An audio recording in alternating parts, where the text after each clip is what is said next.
Here in about 24 hours. Probably, 48 hours. huh? Isn't it 48? 48, you're right. Thanks. Thanks, Jerry. Getting old. Big game.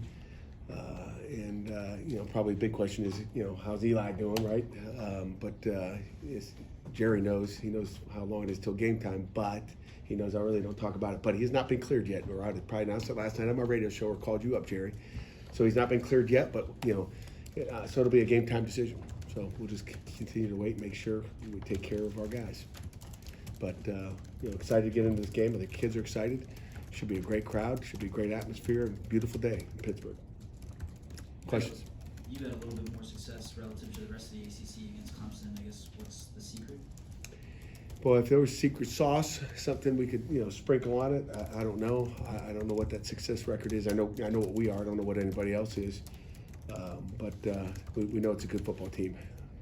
We've gone through all 327 plays, at least of their offense against us in the last four, attempts. Just watching, that guy over there, that Williams kid is playing next door. Got a good view of him. Like, oh yeah, I remember that guy. And he just kind of touchdown pass this week, but phenomenal athlete. I mean, you talk about going up and getting the ball. So we've gone through and just see who they are, and it's amazing as you go through it. And I know they got a new coordinator in Riley, how similar the offense is, which tells me that Dabo is really pretty involved with the offense as far as what they do, how they do it. I think that, we take a lot from what we see on that videotape, and it's pretty revealing when you compile 4 games together and look at what they do. So hopefully that helps us defensively, and obviously different offense. So we got to get rolling on offense. Whether it's Eli or Nate, we got a ton of confidence. I've said that since I named Nate Yarnell the starter a year ago. So we got great confidence in him that he'll go out and play even better, because he got more reps this week. You've talked about, a lot of the details that you guys are cleaning up on offense and working to get better at each week. Can it sometimes come down to one of those things clicking for other things to start? Do you feel like you guys are, if one aspect starts to work, dominoes will start to fall for you guys, or do you think it is just a general sweep of, all these different things have to get cleaned up right away against the team? Well, all the things got to get cleaned up. I mean, it's hard to play, football when it's 1st and 15. And you're playing behind the sticks, and then you can't run the ball. Then you're throwing it. Then they're rushing you. Then you're getting a holding call. I mean, you have to stay, two-dimensional, as I say all the time. That's why I would like when we can make someone one-dimensional. You have to have a run game. But when you hurt yourself and you shoot yourself in the foot, you're going to have issues. And we can't have 1st and 15. We can't have 1st and 20. We got to go 1st and 10 and try to get 10 yards and 3 or 4 downs. We haven't even got to the point where we can, seriously run for some 4th downs lately, because it's, 4th and 1, I'm going to go for it. Because I feel, I got confidence in what we can do up front. So, we just got to get to those opportunities, and we got to move the sticks. What do you do to tighten up on those like procedural mistakes? Like, the things that you guys go over from before spring to now. Right. But like, when you're a coach, how do you make a mid-season like hey, we're re-emphasizing this to the team? I'm out there screaming with the megaphone, like, get home, get lined quick, just let's go. It's those fine details that you sometimes, you forget, you get lazy, thinking I just got lined up. And again, it's when you watch them, you guys watch the game 10 minutes, like, just a flinch of here, or, the guard goes down a second late. It's like everybody's got to be on the same page. Everybody's got to go, and it's different when you're going fast. It's not like you can say, hey, we're always going to get it done in 14 seconds or 15 seconds. You got 15 seconds. We can get it in 9. So the difference is it a 9-second one? Where's everybody else coming from? If everybody else gets back, so you can't.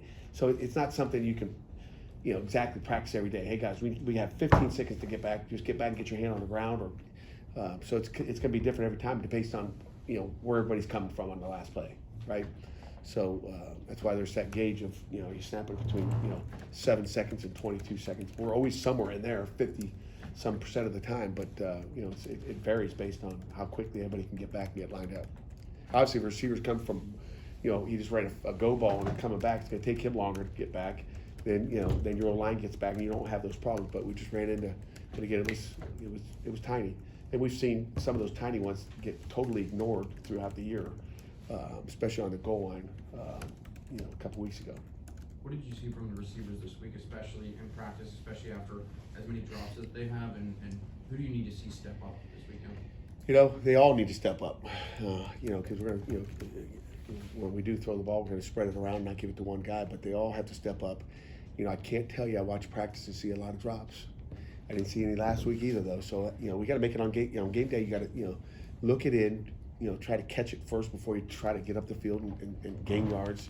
Everybody gets anxious. Everybody wants to make plays. I got the opportunity to get the ball in my hand, but patience, take care of the details first. And we can't have 9 drops this week. Can't happen. You'll be in trouble.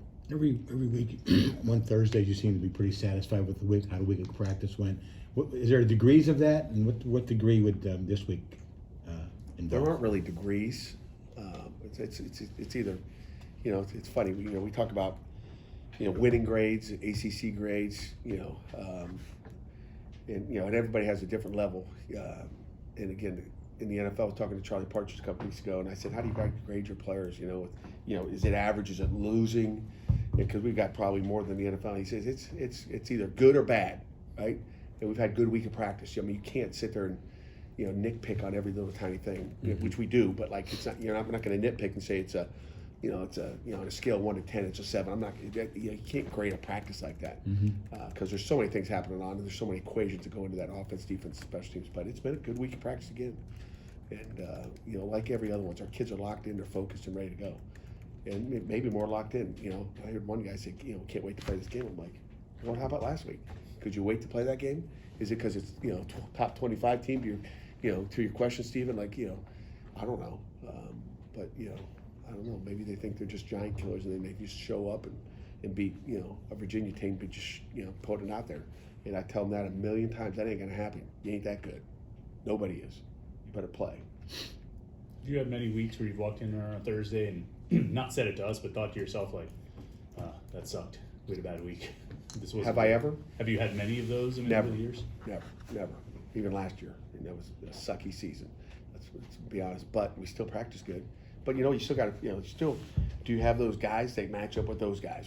Do you have the guy pulling the trigger? You can have a great week of practice. It doesn't matter. You're playing against scout team guys. You're not playing against Clemson's defense or Clemson's offense. So you can have a good week of practice. Doesn't mean you're going to play well. You got to be locked in and focused and ready to go. Your mind better be right on game day. That's let's look. Because you can be ready for practice and all that, but on game day you got to be ready to roll. Where do you see the margin being the difference for winning and losing? Is it simply just play on the field, or is there something where you feel like, hey, you've been coaching a long time, you get a feel for these things? Yeah, I think it's a great question, and there's some good answers to it. It comes down to depth. I would say let's just look at offensively. You guys have asked the question 100 times here in the last 3 weeks. What's wrong? Since Branson Taylor's been out, is our depth? We didn't have another Branson Taylor. Maybe we got to go out and buy a few more linemen, right? I don't know. We got NIL now. I'm going to go ask for an advance, and we just got to get whatever it is. And I'm not throwing anybody in the bus. I'm just saying depth is hard. I think it's hard anywhere. You lose a linebacker, you lose an offensive lineman. It's hard. And I think it's hard on everybody. You look at Virginia; they were down linemen for 3 weeks, have 3 losses, and they come in here and played solid. I mean, they didn't have 400 yards of total offense, but they played solid. We held them underneath their average for the year, like we do most of the time. I think every time except for one. I think we were maybe 10 or 12 yards over against SMU, their average for the year. But I think just looking at the 9 games we played so far, that we've held every team under that average. So it's just who you're playing against, and but the depth is important. Again, we've stayed primarily pretty healthy on defense, right? I mean, we got Fitzy. We were down a guy. We were young. Got Fitzy back. That made us better. And then but offensively, last 3 years in a row we've lost our left tackle. That's a hard thing to recover from when you lose your starting left tackle. And we're not like the National Football League. We can't go buy another one. In the middle of the season, you can't just go on the waiver wire and get a free agent there. You can't bring a Mike Williams in mid-year to solve a wide receiver problem. It doesn't happen. And it's going to get worse because now the numbers are going down from 117 players we bring into camp to we're going to bring in now 105. So I don't want to get on the other issues, but that's the next deal. Just because you mentioned it, it does seem like 105 is going to be the number. I think last week the SEC... 105 is the number. Right, okay. But last week the SEC said, well, at least for next year, they're going to stay at 85 scholarships. Have you gotten any guidance from the ACC about their intentions? We've got absolutely no guidance from them. But again, I think, you know, I think the SEC, and Sankey said that, I don't know what's regular, you know, I think every institution, this is a House settlement versus the NCAA. There's gonna be, the one thing we know for sure, it's 105. That's roster spots. Currently, we have 85. We could have 105. I think every institution can make that on their own. I think they can make that decision on their own. I don't think, I don't think the SEC can say, hey, you're only going to have this. It's an NCAA, it's a national rule. So, but I think it's great if each conference is regulating it and everybody will abide by it. What keeps people from, again, I'm not so sure if that's true or false. Who knows? I mean, it could be sandbagging, and in a week they, to see if everybody goes 85, and then they go to 95. If each I don't know. I heard they were going 95, and then all of a sudden it's 85. So who knows? If each institution is allowed to make their own number, Everybody's allowed to make their own number. what number would you suggest for Pitt? You know what? I love having walk-ons on our football team. Jimmy Morrissey's a pretty good walk-on, right? Let's go back to Jimmy. But I just think getting rid of a walk-on program is bad. If I had to pick mine, I'd say, again, I'm not in charge either. So don't I would think a 95 is a good number, okay? Or 90. And again, what I don't want to do is be stressed out and not have to, I don't, just because it's at 90 or 95, I don't have to have 95. I just, at least I'm not worried at the end, like I took too many and I'm oversigned, and what am I going to do? I'm oversigned. Those are stressful times trying to get your number back down to 85. But I just think with 105, you better have more scholarship guys on your football team. I think 95 would be a nice number, and then you got your 10 most quality walk-ons that you keep. And I think that those are, talk about priority walk-ons. Those would be, I don't know, maybe we got to figure out another word for priority walk-on, because it'd be different than, those are really priorities. So Chris Peak, I'll let you come up with a word, and we'll call it that. He will too. He will. Oh yeah. I think priority's good. I think you call them preferred now, so priority would be even better, right? Okay. Yeah, I think we call it priority too. All right. I want to ask you, I was looking this up this morning. This is what I do with my time. You've won the coin toss 58 times since you've been here. All What right? is wrong with you? You've taken, hold on, that's not the question. That's not the question. You've taken the ball 8 times out of those 58. That's not the question either. 4 of those 8 have been this year. What changed in your approach this season to take the ball more? It's another really, you're studying the game, like what's going on here. Not even look and see who wins. It's, they come off the field and figure out what's going on. But we have won more coin tosses this year. In the past, we've not had a chance to even call coin toss. I think last year we're like over. I told our captains that's just bad luck now. I do think last week they picked tails, and the kids say tails never fails. But we've gone. We sit in a staff meeting. We just got out of it at noon today. Didn't get out of it at noon. Started at noon, and we talk every week like, what do we want to do? It's based on who we're playing. I'm not going to tell you what we're going to do, but the vast majority of the guys in here say, let's take the ball. Let's go down and score. Let's be aggressive. We've always, Michigan State, you can count them up there, go back and count. And if we win the coin toss, I bet you there's not one time we ever didn't take the ball.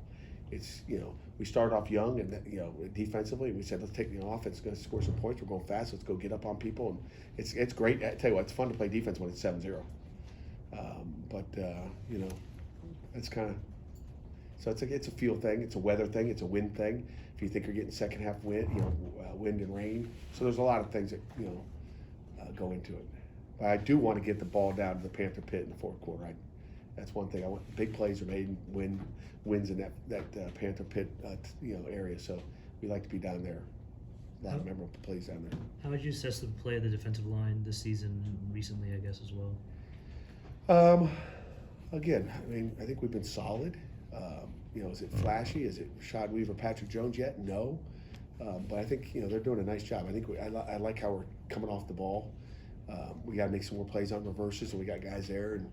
And reverses, we got some good calls in where we're not chasing down the line of scrimmage. Anytime there's an end there for a reverse, we've worked hard because, Clemson runs a lot of reverses too.